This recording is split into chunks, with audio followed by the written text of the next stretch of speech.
नमस्कार. वार शनिवार. पाहूयात आजचा दिवस कोणत्या राशीसाठी लकी असेल. मेष, जनमानसांमध्ये स्वतःची प्रतिमा ठसवण्याचे काम तुमच्याकडून चांगले होईल. वृषभ, कोणत्याही प्रसंगाला न घाबरता जशाच तसे धोरण ठेवून काम पुढे न्याल. मिथुन, महिला जास्त तडफदार बनतील. सौम्य परंतु ठाम स्वरामध्ये स्वतःचे कर्तृत्व दाखवाल.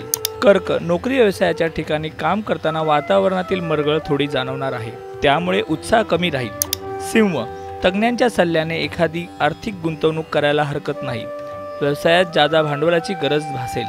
कन्या, कर्ज घेण्याचा मोह होईल, परंतु अंथरूण पाहून पाय पसरावे गरजेचे ठरेल. तूळ, ज्यांना त्वचा रोगाचे विकार आहेत त्यांनी डॉक्टरांचा इलाज आणि पथ्य पाणी सांभाळावे. महिलांनी कोणत्याही गोष्टीचा ताण घेऊ नये. वृश्चिक, खोटी स्तुती तुम्हाला कधीच भूल पाडत नाही किंवा टीकेने तुम्ही कुमेजणार नाही, त्यामुळे तुमच्या वाटेला जाण्याचे लोक प्रकर्षाने टाळतील. धनु, एखाद्या कामाबद्दल चिकाटी ठेवण्यात थोडे कमी पडाल आणि तेथे संभ्रमावस्था सुद्धा निर्माण होऊ शकते. मकर, नोकरीमध्ये थोडी दूरदर्शीपणा ठेवायला लागेल आणि त्याप्रमाणे कामाची पद्धत अवलंबावी लागेल. कुंभ, कधी कधी कोणताही निर्णय घेण्याबाबत तुमच्याकडून विचार होऊ शकतो, ही गोष्ट आज सांभाळायला हवी. मीन, कोर्ट कचेरीची कामे रेंगाळण्याची शक्यता आहे. प्रकृतीकडे दुर्लक्ष करून चालणार नाही.